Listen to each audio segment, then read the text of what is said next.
প্রথমেই জানাই সবাইকে শুভ সোমবার। আশা করি বাবার আশীর্বাদে সবাই ভালো আছো। আমি এটাই চাই যেন তোমরা ভালো থাকো, আর আমি যেন নিত্য নতুন ভিডিও তোমাদের সামনে তুলে ধরতে পারি, এটাই আমি কামনা করি। তোমরাও আশা করি তাই চাও, আমি যেন রোজ একটা করে তোমাদের সামনে নতুন নতুন ভিডিও তোমাদেরকে দিতে পারি।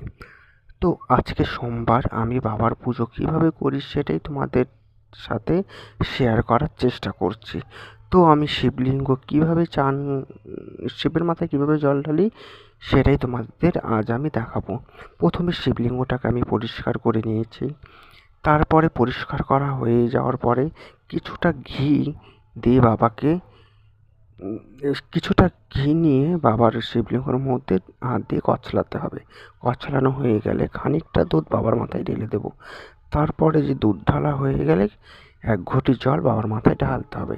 তারপরে যেটা করতে হবে, সাদা চন্দন ফ্যাসাই আছে আমার, সাদা চন্দনই এর ফোঁটা শিবলিঙ্গর মধ্যে দিতে হবে। তারপর 5টা আতপ চাল বাবাকে অর্পণ করতে হবে। তারপরে যেটা করতে হবে, বাবার প্রিয় জিনিস বলতে বেলপাতা।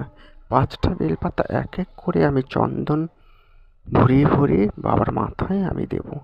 5টা বেলপাতা যখন দেওয়া হয়ে যাবে, তারপর বাবার প্রিয় ফুল মানে ধুত্রা ফুল বাবাকে আমি অর্পণ করব। ধুত্রা ফুল অর্পণ করা হয়ে গেলে তারপরে আছে হলুদ ফুল। সেটা গাঁদা ফুলই হোক বা যেই ফুলই হোক, হলুদ, সেটাও আমি বাবাকে অর্পণ করে দেব। তো আমি এক এক করে সব কিছু দিয়ে দেওয়ার পরে দিয়ে দেওয়ার পরেতে খানিকটা হলুদ ফুল আমি বাবাকে অর্পণ করে আমার পুজো এখানেই সমাপ্ত করছি। তো আমার ভিডিওটি যদি ভালো লাগে লাইক, কমেন্ট, সাবস্ক্রাইব করতে ভুলো না। হর হর মহাদেব।